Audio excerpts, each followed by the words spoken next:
Bienvenidos al curso de análisis vectorial y en esta oportunidad continuamos desarrollando los temas relativos al cálculo diferencial y vamos a presentar el criterio de la segunda derivada, pero esta vez para funciones en varias variables, específicamente para funciones definidas de R2 en R. Entonces, vamos a considerar en lo sucesivo un subconjunto A contenido en R2. Vamos a pedir que este conjunto sea abierto con eso y con B, ¿ok? Esas son las tres hipótesis fundamentales sobre el conjunto A. Vamos a suponer que estamos considerando una función f definida de A en R. Vamos a pedir que esta función sea de clase C2 en A, de tal forma que podamos garantizar que la función sea diferenciable. ¿Cuál es el problema que vamos a abordar a continuación?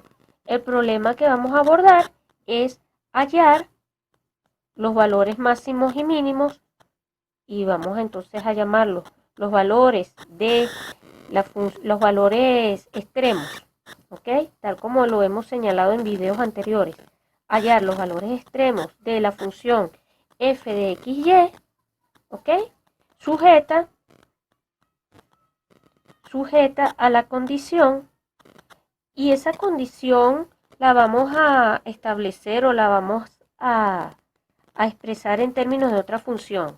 Sujeta a la condición g de x, y igual a c, donde g es otra función definida también de A en R, y c es un valor, es un parámetro real que pertenece al rango de la función g. ¿Ok? Entonces el problema es hallar los valores extremos de la función f sujeta a la condición de tales que g de x, y sea igual a c.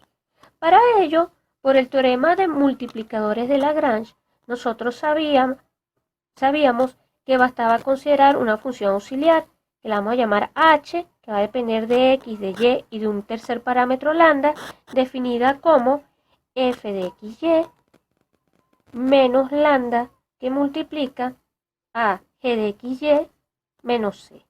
¿Ok?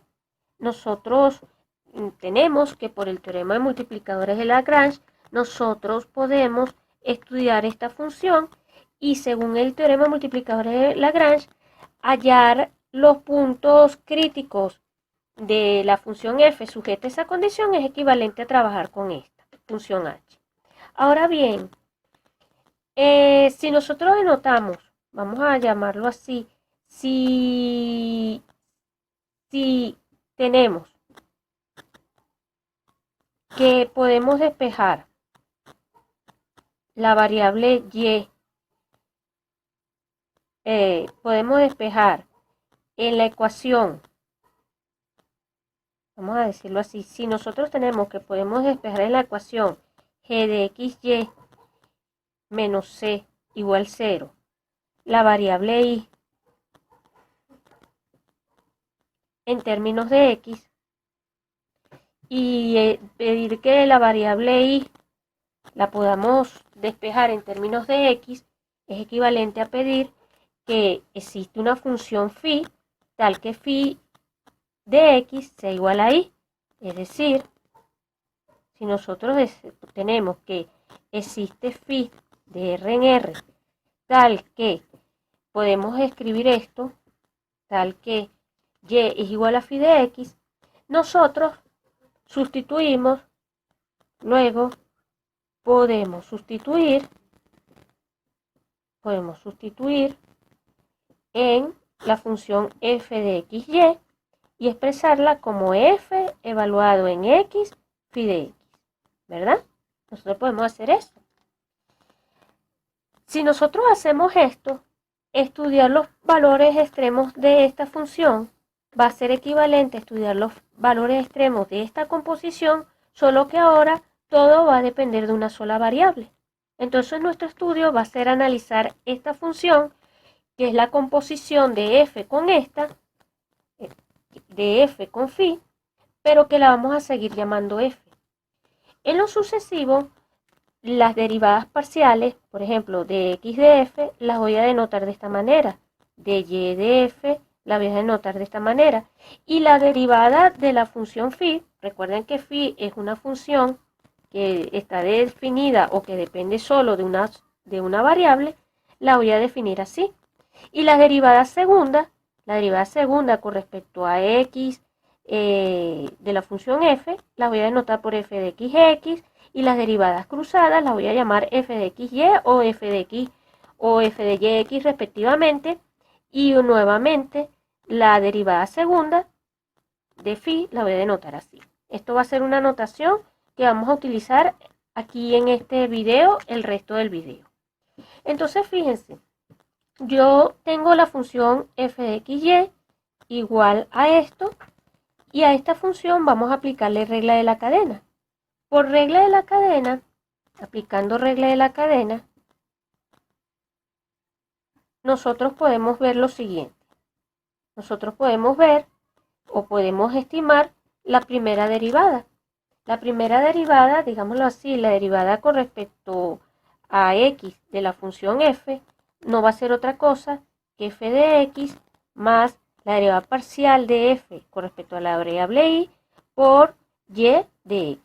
Acuérdense que aquí entonces estoy pensando, mi situación es esta, estoy pensando en esta composición donde y no es otra cosa que phi de x, ¿ok?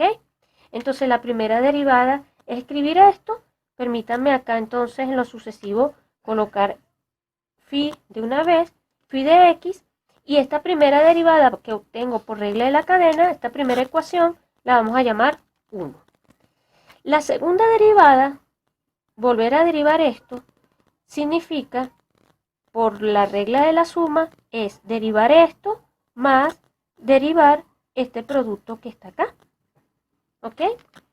Derivar esto sería derivar aquí más derivar acá. Bueno, pero acá cuando yo aplique la regla del producto, ¿verdad? Esto me va a quedar aquí, la voy a dejar indicada por un momento porque aquí tendría que aplicar regla de la cadena. Pero este factor de acá sería esta derivada por esta sin derivar, más esta sin derivar por esta derivada que me generaría la derivada segunda. ¿Ok? Eso es lo que me daría la derivada de segundo orden. Y si ahora, permítanme limpiar un poco, yo vuelvo a hacer la fórmula de regla de la cadena, obtengo que esta derivada, aplicando la fórmula 1, me va a dar lo siguiente. Phi de xx más phi de xy por esto que está aquí, más, lo escribo aquí abajo, phi de yx más phi de y, todo esto multiplicado por phi de x más phi de y, f de y, ahora lo escribo así, f de y por phi de xx. Es decir, la derivada segunda de esta va a ser esta que está aquí, y repito, no me confundan esta notación, estas dos cosas son diferentes. Estoy dejando la misma letra F para la composición. Una está compuesta y una está parametrizada y la otra no. Y entonces la regla de la cadena, otra vez aplicada, me permite expresar la derivada segunda como la suma de estos factores. A esta ecuación la vamos a llamar 2, ¿ok? Y la vamos a reservar. Ahora fíjense, de la relación que teníamos anteriormente, es decir, g de x, acuérdense que estoy sustituyendo la variable y igual a c, de esta relación podemos derivar y obtener lo siguiente, que la derivada con respecto, cuando yo derive este lado me da regla de la cadena, entonces tendría esto por phi de x, y cuando yo derive este lado me da 0 porque es una constante.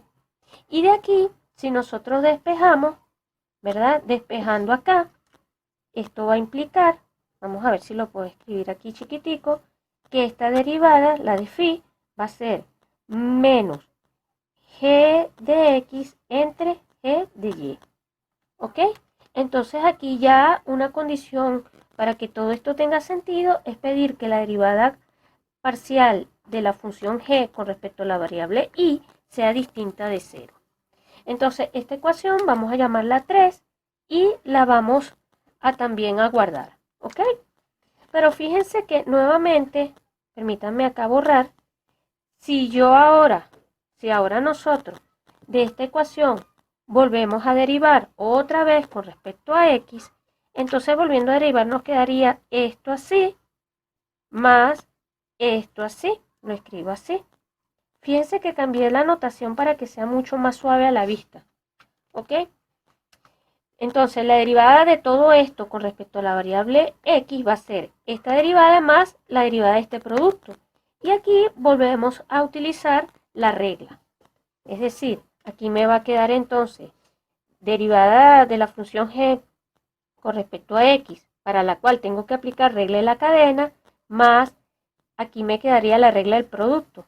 Esta derivada por esta sin derivar, más esta sin derivar, por la función phi derivada dos veces. Y eso tiene que ser igual a 0. Entonces, de esta, nuevamente sustituyo quién es esta expresión de acá, sustituyo quién es la segunda expresión, o sea, quién es la derivada con respecto a x de esta expresión que está acá. Para estas dos, aplico regla de la cadena, el argumento es igual al que realizamos en la ecuación 1, solo que en vez de g, en vez de f utilizo la función g, y entonces nos va a quedar lo siguiente, nos va a quedar g de x más g de xy por phi de x más, acá me quedaría g de yx más g de y por phi de x, ¿ok?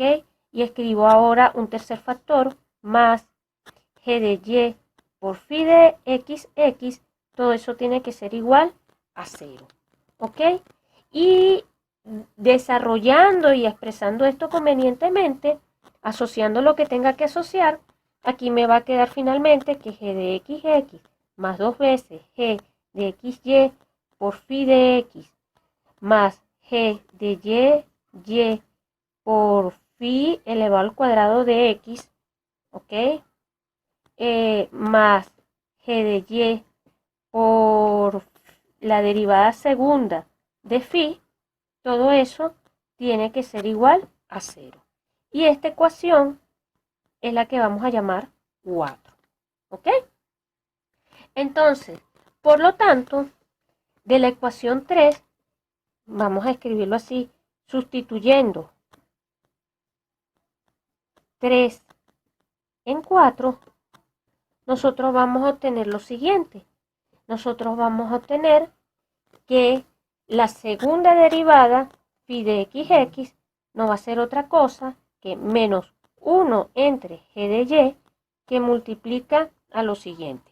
Permítanme un momentico enfocar mejor, porque la ecuación es larga.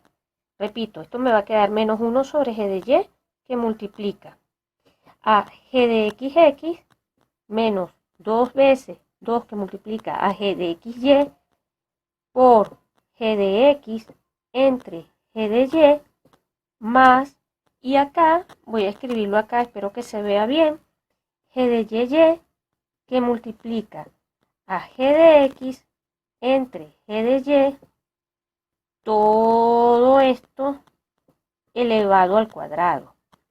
¿Ok? Inclusive para que se vea mejor, espero que vamos a enfocar aquí un poquito, centrar un poco, y repito que esto es phi de xx. ¿Ok? Phi de xx, entonces va a ser toda esta expresión, y a toda esta expresión vamos a llamarla 5. ¿Ok? Vamos a llamarla ecuación 5. Entonces, fíjense, lo que he obtenido es una expresión, yo no sé cómo es esta función. Yo estoy suponiendo que existe, imagínense que puedo aplicarlo a las hipótesis del teorema de la función implícita. Yo, entonces, para f y para g, supongamos que esta función phi existe, pero en caso de que existiese, sus derivadas las puedo dar en términos de la función g. Y aquí la tienen. Y la derivada, la primera derivada, también, que era la ecuación 3, que era el cociente entre menos g de x entre g de y. Entonces ya tenemos fórmulas para esta. Y ahora, fíjense una cosa. Ahora lo escribo así y yo les dejo los detalles a ustedes. Ahora, sustituyendo 5 en las ecuaciones 1 y 2, nosotros vamos a obtener lo siguiente. Obtenemos lo siguiente. Nosotros vamos a obtener primero que f de x va a ser igual a f de x menos f de y por g de x entre g de y. Esa es una primera expresión.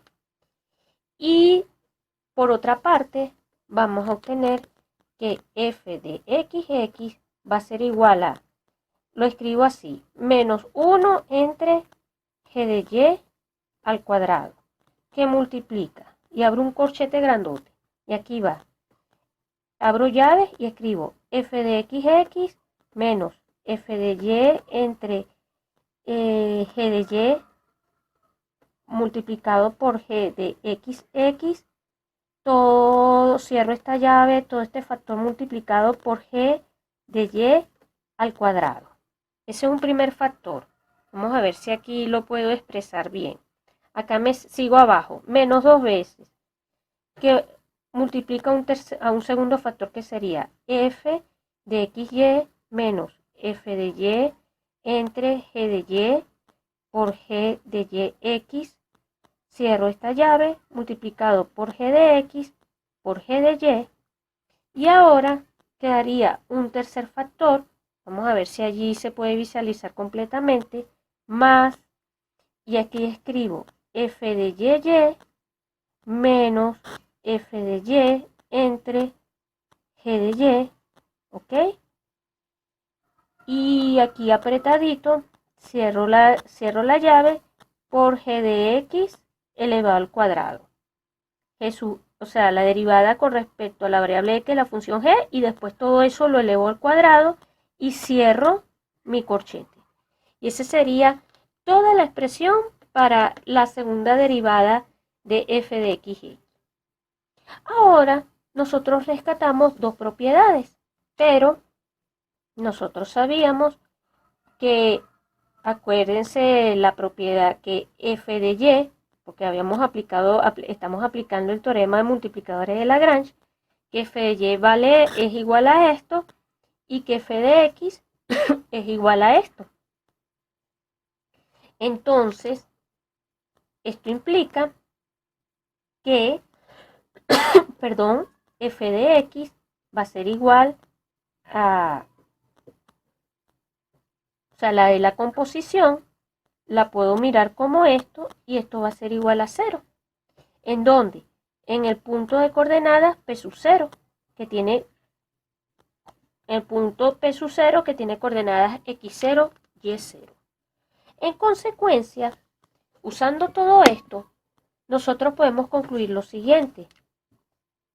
Entonces, nosotros podemos ver que la derivada segunda, con respecto que la derivada segunda, permítanme escribirlo por acá, la derivada segunda de la función composición de esta va a ser menos 1 entre g de y al cuadrado, y aquí me quedaría h de xx por g de y elevado al cuadrado menos 2 veces h de xy por g de x por g de y, ¿ok? Y aquí lo escribo chiquitico, más h de y g de x al cuadrado. Obtengo toda esa expresión. Y esto va a ser importante, acuérdense quién era h. H es la función que dije al principio. H de x, y lambda igual a f de xy, ¿ok? Menos lambda por g de xy menos c. Esa era mi función h, ¿ok? Recuerden quién era la h. Entonces lo importante acá es que estamos concluyendo que la derivada segunda se puede escribir así. Pero esto, si se mira con detalle y con calma, esto no va a ser otra cosa que esto. Menos 1 sobre la derivada segunda o sea, menos 1 entre la derivada con respecto a y de la función g elevada al cuadrado multiplicada por el determinante de la siguiente matriz, que en este caso sería 0 menos g de x menos g de y, acá menos g de x, h de x, h de xy, acá me quedaría menos g de y, h de xy y h de y. Es decir, va a ser, estoy logrando expresar la derivada segunda de la función parametrizada. Acuérdense que esta es la derivada segunda de la función x compuesta con phi de x. Pero finalmente esto es una derivada, porque esta composición es una función que depende solo del parámetro x. Entonces estoy logrando expresar esta segunda derivada en términos de todo este factor, de este determinante, donde este determinante es este arreglo evaluado cuando xy es igual o cuando el punto xy tiene coordenadas x0, y0. ¿Ok? Cuando estoy trabajando en el punto de coordenadas x0, y0. Es decir, aquí tenemos unas derivadas parciales que tenemos que calcular, que debemos evaluar en el punto de coordenadas x0 y y0, y después que tenemos ese arreglo, ese determinante, esa matriz de orden 3×3, calculamos su determinante. Fíjense que aquí aparece un signo menos. Entonces, aplicando, ¿qué nos decía el criterio de la segunda derivada para funciones de valores reales a valores reales? Que si la segunda derivada, o sea, la segunda derivada de la función, vamos a llamarla f segunda, si f segunda evaluada en el punto en cuestión p sub 0 era mayor que 0, había un mínimo. Y que si era menor que 0, había un máximo. Eso era para funciones de valores reales a valores reales. Nosotros vamos a aplicar ese criterio a esta función que está acá, evaluada en el punto en cuestión, que ahora sería mirar esta segunda derivada, pero en x sub 0, vamos a estudiar su signo y tomándonos ese resultado y observando, cuidando este signo menos, entonces podemos enunciar el siguiente teorema. Lo vamos a enunciar para así dar finalizado este video. El siguiente teorema vendría siendo así. Sean dos funciones f y g definidas de A en R, ¿ok? Donde recuerden que A es un subconjunto de R2 abierto con eso y convexo, ¿ok? Vamos a pedir que esas funciones sean de clase C2, definidas sobre el conjunto. Vamos a considerar sea P sub 0 un punto en A tal que G de P sub 0 sea igual a la condición, o sea, que G de P sub 0 sea igual a un cierto valor C, donde C está en la imagen de la función G, y además el gradiente de G evaluado en P sub 0 sea distinto de 0. ¿Ok? Sigo. Supongamos que existe un parámetro lambda perteneciente a los reales, tal que el gradiente de, por ejemplo, de G evaluada en P sub 0 es igual al gradiente de la función f evaluada en P sub 0. ¿Ok? Y sea h la función definida como f menos lambda por g. Bueno, perdón. Acá f menos lambda por g menos c. ¿Ok? Vamos a escribirla así. Estoy omitiendo las variables x, y, pero bueno, ustedes ya saben que van allí.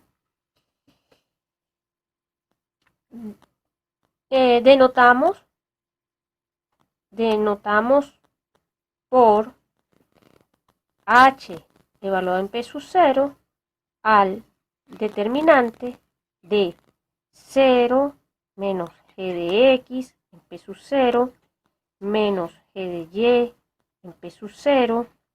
Permítanme, vamos a escribirlo acá. menos g de x en p sub 0, h de xx en p sub 0, h de xy en p sub 0. Permítanme para que ustedes vean cada coordenada bien, menos g de y en p sub 0. Acá me quedaría h de xy en p sub 0 y h de y en p sub 0. Pensamos en esta regla. A todo este determinante de esta matriz, acá, evaluado en P sub 0, o sea, al determinante de esta matriz calculada de esta manera, esto es H sub X. Este es H sub Y. Perdón, H sub X, no, G sub X, G sub Y. ¿Ok? Entonces, a todo esto lo estamos llamando H. Entonces, el teorema diría lo siguiente. Caso A, si H en P sub 0 es mayor que 0, hay o digamos así, F alcanza, F tiene un máximo local en P sub 0. ¿Ok? Si HP sub 0 es mayor que 0, F presenta un máximo local en P sub 0. Si es menor que 0, F tiene un mínimo local. Un mínimo local. Y ese sería el caso B. Y obviamente, ya para finalizar, el caso C, si H en P sub 0 es igual a 0, el criterio no decide. Y de esta manera, entonces, hemos obtenido una generalización del criterio de la segunda derivada para funciones de R2 en R.